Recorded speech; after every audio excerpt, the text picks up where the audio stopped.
So we back here again, and in this video, we're gonna be looking at part 2 of our keyboard strums.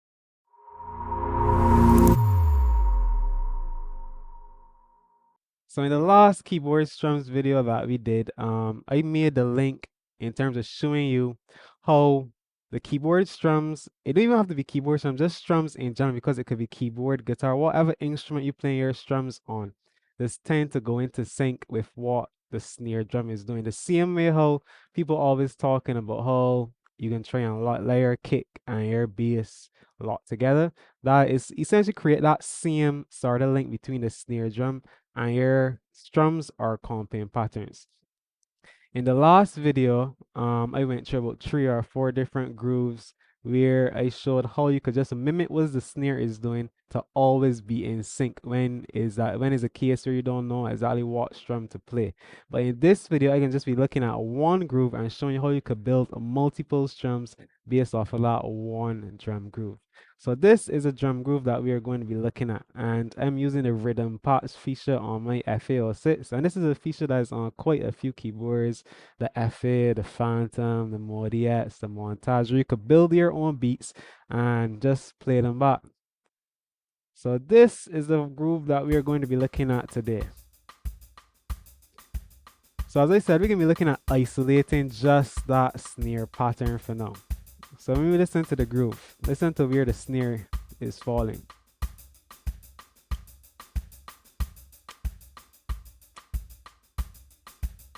So based on the last video, the first thing that you could do is simply just match all of those notes. So first I can try it with a synth.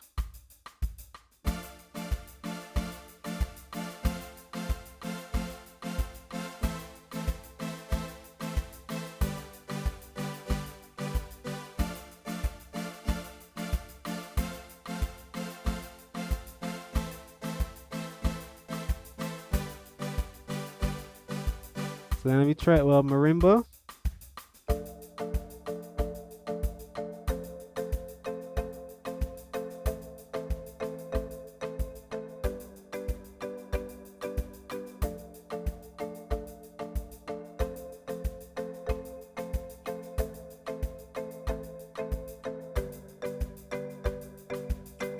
And the last way that I showed you where you could pad chords with one hand and strum with the next. So I can pad with the synth and strum with the marimba.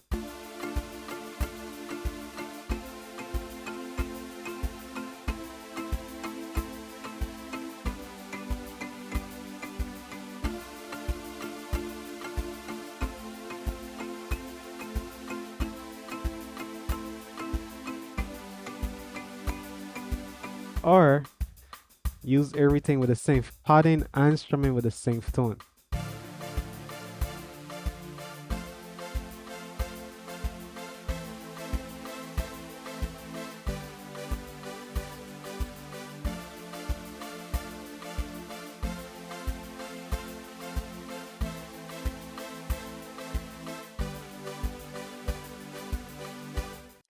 So that's the first strum that you could use. Essentially, all I did was match back the strum, whether I was using my synth or my marimba, to each of those notes that was falling on that snare, which is a cross stick. But now I can show you how you could add different variations to that strum. So instead of playing all of the notes there, I can just play some of them. So what I can do, I can skip the first note in the pattern. So instead of I can go. So let me have a go and see how that was sound.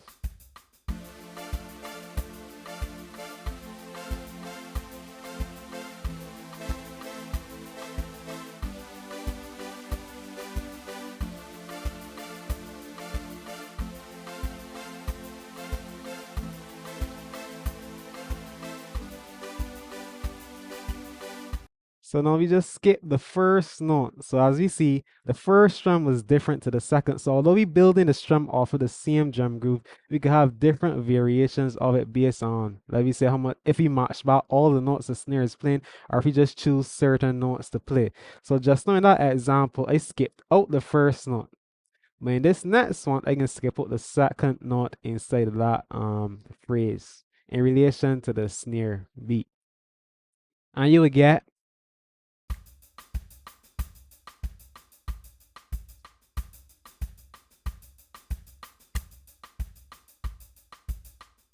So we can have a go and see how that sound.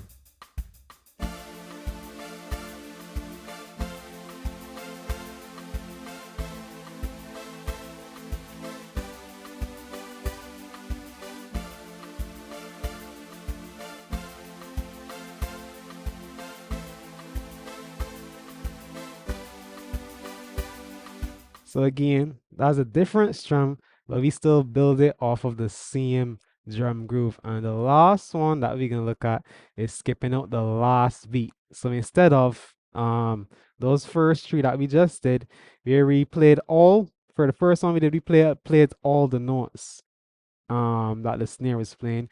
The second one, we skipped the first beat, then the second one we skip the first beat, and then the third one we skip the second beat. So with this last one though, we can skip the last beat inside of that pattern. And we can have.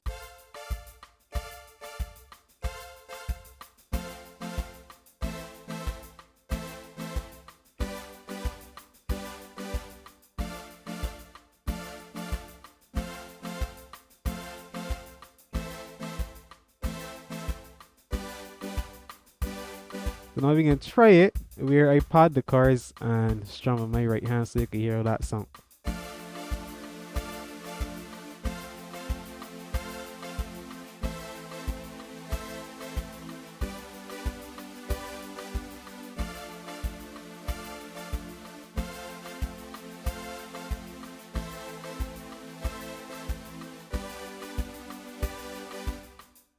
So there you have it.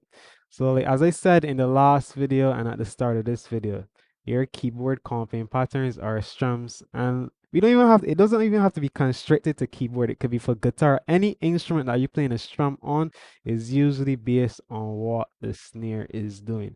So from the last video, I showed you how we could just match back all the notes to every single snare beat. But now, we could take an approach where we could choose to match back all or leave out some. Because from this example with this beat that I played here, from this one beat, we got 4 different strumming patterns. Because we could match back everything.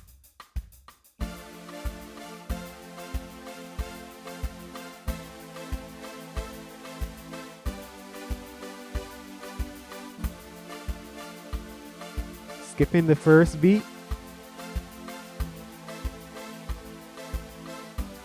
Skipping the second beat.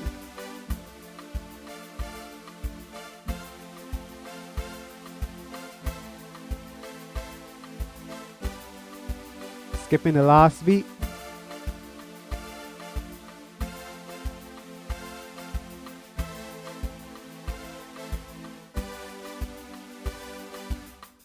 Yeah, so that's it. It's as simple as that. As I said, the easiest way or the best way that I would recommend doing this is just to listen to a lot of songs, because with music is like a language, and is that you have to build up your vocabulary. So the more stuff that you listen to and you embed in your vocab, the more stuff you could pull and actually utilize in your playing. So if you listen to um 5 different songs that have 5 different keyboard strums, guitar strums, whatever type of strums they are, and you internalize those, you essentially have those in your arsenal and you could pull them out at your disposal. So again, just a little recap. Your keyboard comping patterns and strums always go in sync with what the snare is doing. And you don't only have to be constricted to matching back all the notes. You could just be creative and choose, well, I can match back all, I can skip out this one here, skip out that one there, and just, so you can even combine all of them and utilize them inside of the song at different points. Just based on your own personal interpretation. So you can let me know down below in the comments which of those strums that you preferred. Because I guess it's a matter of personal preference at the end of the day. We'll probably go with like the first one most of the time. But you can let me know down in the comments which one you prefer. And that is it for today. So until next time, whenever that may be, we signing out.